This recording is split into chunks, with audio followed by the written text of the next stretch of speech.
Wafaa Powell, welcome to Brave Business Thank you. Conversation. Good morning, Cynthia. How are you? Good morning. I'm good, thank you. And you're here to talk to us about healthy cooking. Tell us a little bit about your company and how you created that, how you became this amazing chef and belly dancer. Yes. Well, as you said, I'm Wafaa Powell. I'm Lebanese, and I've been in the UK since 2000. That's 21 years. And we're not far from 22, really. And I started my business teaching belly dancing. I started that actually not as a business, as just a bit of hobby and pocket money to pay for my counseling course. But then the dancing took off, and I decided to go for the dancing. And I've been doing that since 2005, 6, something like this. Then the Lebanese Food came about 2008. I was asked to cater for somebody's birthday, and so I got on. I ran with the idea, and I kept going with hen parties. More people asked me for occasions to cook for them. So I went with the idea, and I now combine the dancing and the food for events. So for birthdays, hen parties, dinner parties. As you mentioned earlier, I also do Lebanese cookery classes online and in person. But how did that happen? As I said, it wasn't my plan to do that as a business. Mm-hmm. It was just how, life happens. Opportunity in front of me.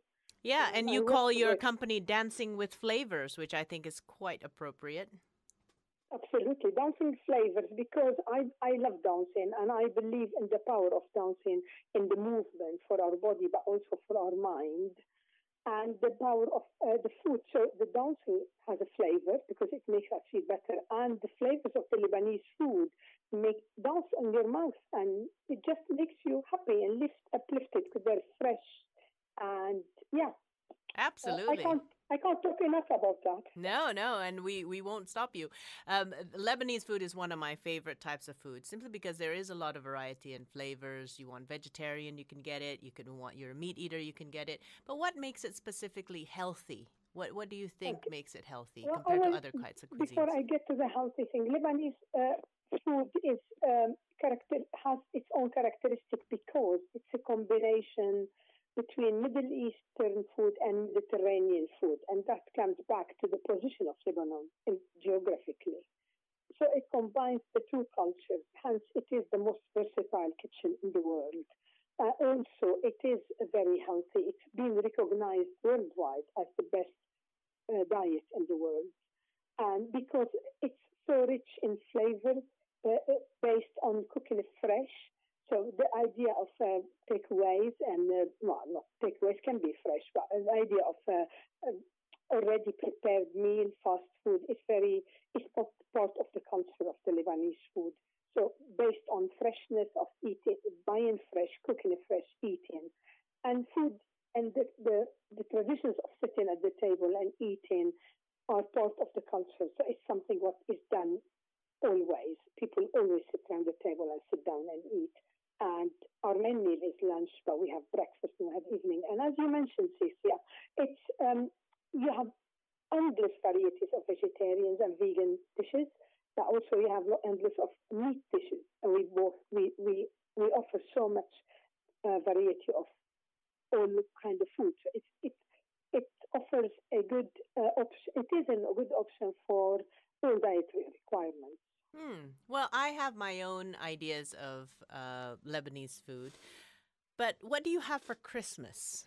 Of course, when you moved to the UK, you saw what people were having traditionally for Christmas. How does that compare to Lebanese food, and what do people in Lebanon typically have for Christmas? That's a good question. We have turkey. It's not as mad. They're not as mad on turkey as here, but we certainly have turkey on the table. We can have stuffed chicken with rice and minced meat. But also there is dishes that are regularly made for big occasions, like rolled vine leaves, what we call wara arish. I love those. Kibbeh is another dish that is also. So those are the dishes that can be done on a Sunday, but also made for Christmas meal. And we tend to have our main meal on Christmas Eve and then have another big meal on Christmas Day. Yeah, I think the Lebanese are big eaters. Right? Your Oh, yes, eating is we are. such a big part of the culture. Whether it just brings families together or brings friends together. Is that you do? Do you mostly socialize around meals? That's one. That's to a certain extent is true. But let's say at Christmas time, um, the family normally it's family that gathers together. If nearby or they're far, they always make sure they get together. But what we have a very, I used to complain about it. By now I appreciate it more because I'm far from it. If we have the house open for 3 days, when people come to say Merry Christmas and Happy New Year, and they visit, quick visit, but they have liqueur, they have chocolate, they have cake or cookies, or a version of mince pies. So once you've had your meal, even sometimes you're eating and the door is open or somebody knocks at the door and people come in and go, and then you go the following day and visit other people. It makes it really a big event, Oh, and I that's miss lovely. that. That's really lovely. I mean, in Asia, where I come from, in Indonesia, we socialize around food as well. Food is such a big part of our culture. We have lots of Yeah, different kinds of food. But I understand what you mean by open house. Um, we have the same thing, and because it's a Muslim country, it's mostly around Ramadan, where you just come in and out of people's homes, and yeah, you're basically yeah, you're yeah, stuffed. yeah, yeah. Absolutely, Fantastic. Well, absolutely. I Yeah, want to and talk. but you see, Yeah, go go ahead. on. Mm-hmm. I was just going to say when my in-laws, of course, my in-laws are English. When my in-laws went to visit my family in Lebanon after we got married, they felt like they're being force-fed. It was Yeah. hilarious. It was really hilarious. They thought that because there is food after food after food all the time, so which is good. I like that. Well, I don't think it's much different in the Western community. I grew up in America. I've lived in France and now in the UK.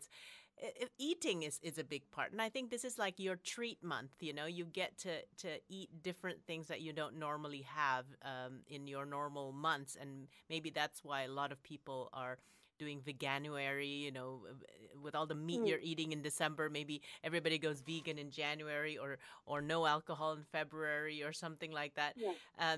Yeah, just to flush it all out. I want to come back to you after the some music and ads, but basically I want to talk to you a little bit more about the style of cooking, some of the challenges Okay. people have with healthy cooking, and how you suggest to resolve that. We'll be back with Wafaa Powell, Dancing Flavors, after this. Made locally in Bath. This is Radio Bath. Radio Bath. Welcome back to Brave Business Conversations. We're still with Wafaa Powell, Dancing Flavors, and we're talking about cooking for a healthy life. Wafa, tell us a little bit, what are some challenges people have when they're trying to cook in a healthy way? Gosh, can I be very, very honest? Oh, yeah. I can't I'm imagine going you to be not being honest, so go for it. it is a brave chat. Well, I think there is something wrong with the style of life we lead at the moment in general. I think people work long hours and that doesn't help towards a healthy way of eating. My view on things, of course, that's not everyone, I'm generalizing, but in general, people work, let's say, 8 to 5 or 9 to 5. And by the time they get home, that's if they get home by 5 or 6 or whatever, they're absolutely exhausted.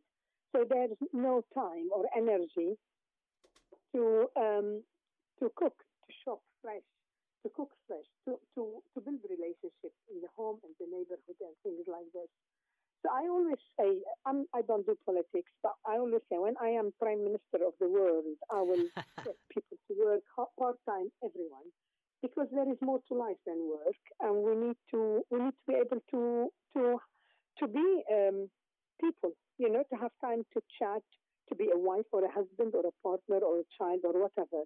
So that, I think, in my eyes, that is the biggest challenge, Cynthia. It's Well, the I'm voting style for of you life we lead. already if that's the case, and somehow people will still have enough to live. No, I truly believe that. Absolutely. I remember when I was building my career and everything, and when I had my own business back home, it was 8 a.m. in the office, 8 p.m. from the office, with 1 to 2 hour traffic going home. So basically, I'm home at around 9, 10 p.m.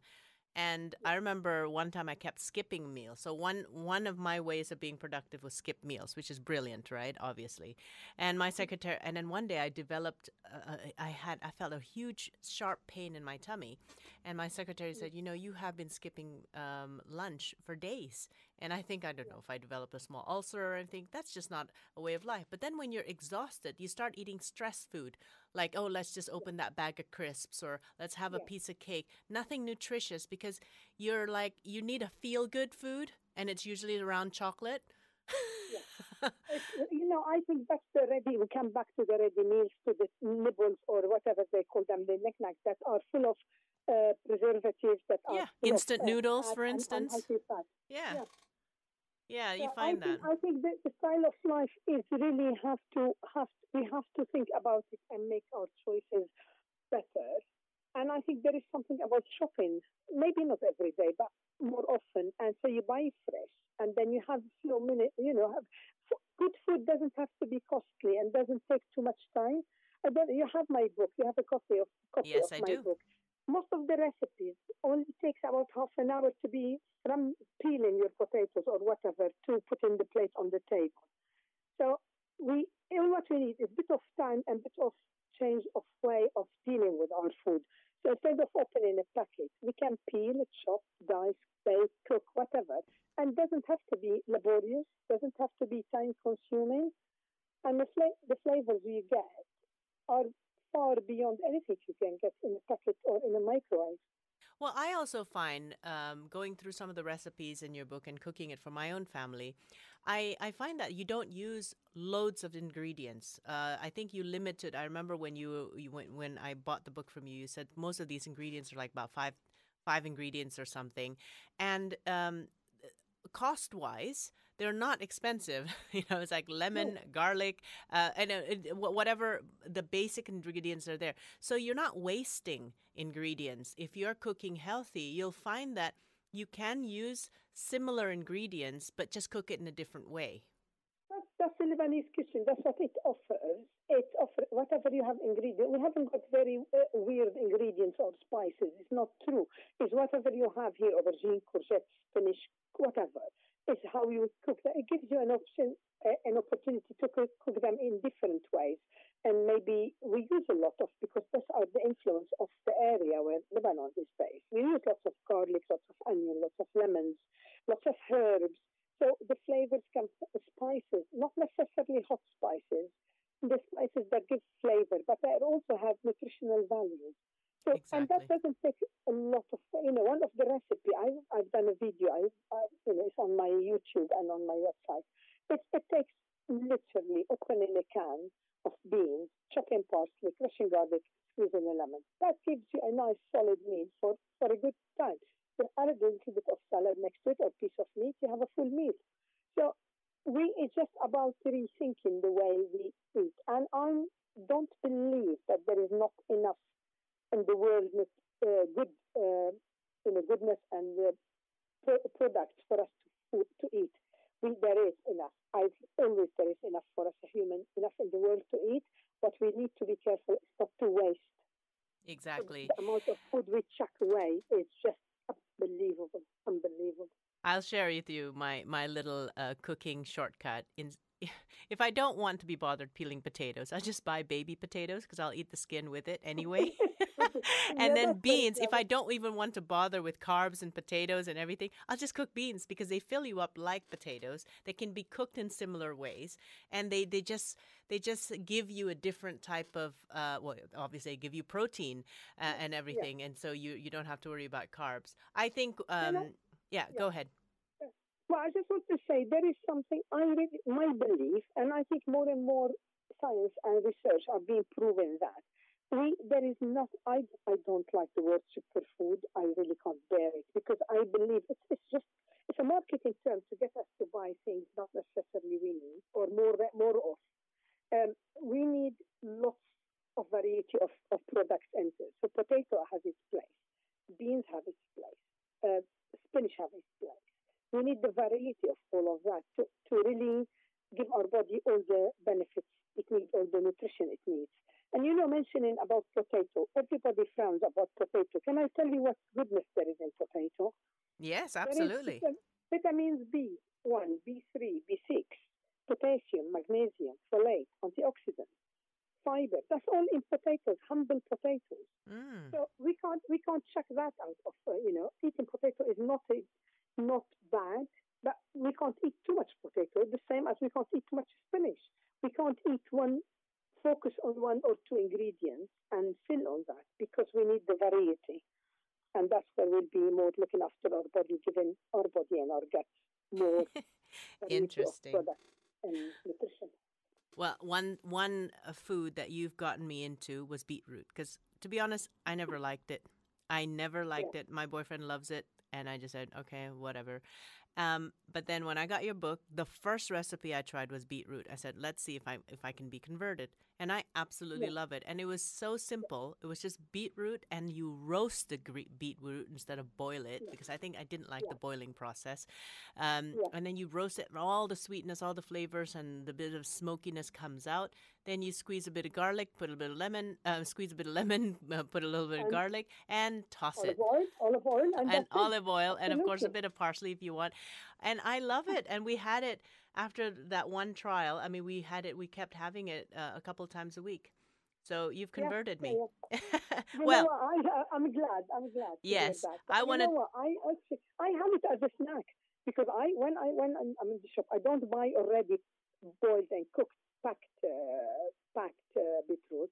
I buy it when it's fresh and in a bunch. I chuck it, wash it, and dice it or cut it a bit, put it in the oven, and I eat it as a snack. If I haven't got time to make salad with it or add it to roast or whatever, to roast vegetables, I just have it as a snack because it's sugary. It gives you a little bit of sweetness. Yes, it does. The only problem, it makes your fingers very red.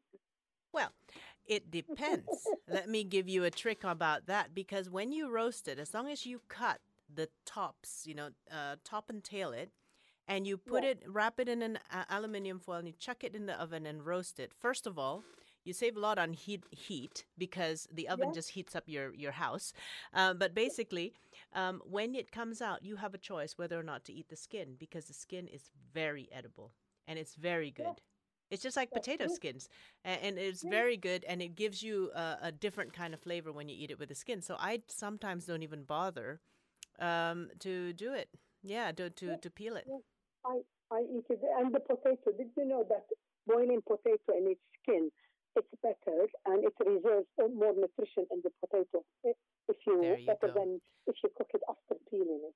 Of course, when I was growing up in the States, I love potato skins with a lot of cheddar cheese and sour cream and chives in it. So that completely nullified the B2 whatever component in it. I want to speak more with Wafaa Powell after this. And I want to talk a little bit about belly dancing because I think that's going to be the magic when you work with Wafaa. She'll cook for you and everything, and then everybody gets up and does the belly dancing, which is always a bit of fun. We'll be back with more Wafaa Powell after this. Christmas in Bath. This is Radio Bath. We are still with Dancing Flavours, Wafaa Powell. Wafaa, tell us a little bit about what you do, your courses, your classes. How do you serve people these days? I always used to go to people's homes or run it from my house as a smaller groups as Lebanese cookery classes. Then throughout COVID, I went online, so I started doing cookery classes online. But what made my classes different, and people absolutely loved them, is once we finished cooking step by step, we sat and ate online together. And I think people appreciated that a lot. And that is important to me, the human element in the food and the food element in the human gathering. And that's been very, very popular. And to sort of add to that, still going, my classes are all online. I have few in Bath set in person for the new year. But I've got a class that was very popular last year, and I'm doing it again for Valentine's Day. It's baklava class. It was very popular last year, and people absolutely loved it because the baklava I made is very different to the people what you buy in shops. Baklava always should be crispy, should not be terribly sickly sweet. So you have to have it sweet, but enough so you can appreciate the nuts and the flavors and the sweet spices. So I have got that on Valentine's Day. It's all on my website. But looking after our house early in the new year, especially after Christmas and all the mince pies and chocolate, and because we all tend to treat ourselves, and I am one of those. I'm always happy to eat, especially cake. So I teamed up with a nutritionist, and we're doing a nutritional Lebanese food evening on the 19th of January. It's not on my website yet. It will be soon. But people can contact me or can contact Carolina. I will put it on social media anyway. So that is about what we're talking about today, about eating healthy, eating well, and without blowing a budget and without having the guilt of food, which always I'm very mindful of it. Most of people feel guilty about food, and that is wrong, and that is not healthy thinking about food. We need to enjoy the food. We need to share it. We need to enjoy it. And I keep saying it. We need to bring back the joy of eating. Absolutely. Just be mindful of it, and then eat it mindfully instead of eat on the run.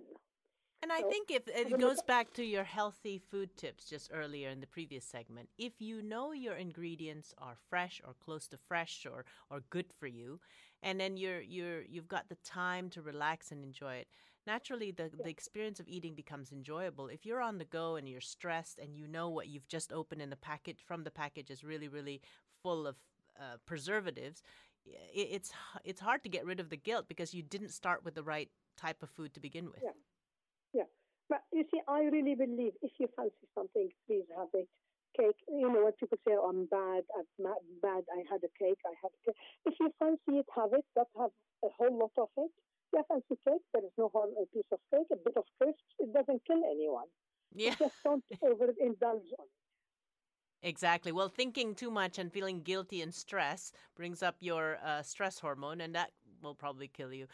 We've got a guest coming up in January, late January, Carolyn Drummond-Smith, food disorder or disordered eating coach, and she's going to talk about eat what you want and the whole mentality behind not feeling guilty, but also being aware, eating mindfully, but being aware. And it's funny, when you're doing guilt eating, you actually eat more of the so-called bad things because you're stressed, you know. So when you're mindfully eating, you realize half a slice is enough, then you stop. Yes, yeah, absolutely. There is a lot to say about enjoying what we eat, being mindful of, and I repeat it again and again, variety. We need to bring lots of variety of ingredients. There is not one thing that is super, and that's not one thing that is bad. We need variety, and the body will cope with all of that if we give it enough. So, you know, as we eat slowly and we share our food, we are creating this atmosphere where the food is a joy, is fun, is lovely, and it's good not only for our body. The food is also for our mind. Exactly. We have to keep that remembering. Yeah. Well, it's been lovely having you on the show. And how do we get in touch? How do we get in touch with you and get in touch with your courses? I understand you're on YouTube now as well these days. Since I'm known to be everywhere. I'm under two names. So if you remember my name, Wafaa Powell, and the thing is, my name is you have to spell my first name correctly. It's W-A. Go ahead. One S, two A's at the end. W-A-F-A-A. W-A-F-A-A. Yes, so it's one S, two A's at the end, Powell.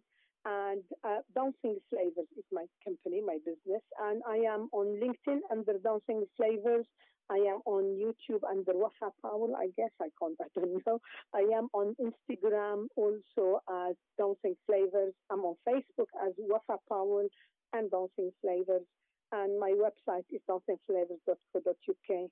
And I'm always, my contacts everywhere because I always share my email. And one thing I would say about my book, because I appreciate the human contact when it comes to food.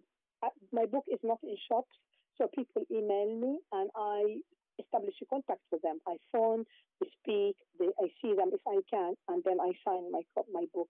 So my book is not in any shop, but I'm always sharing my email and my number so people can talk to me and I can talk to them. Well done. Well, well done on all the achievements you've had and all the people that you've served. I can't stop hearing good things about you, your courses, your personality, and I think listeners out there will enjoy interacting with the human side of Wafaa as well as her professional side. Thank you for being on the show, Wafaa, and all the best for your business.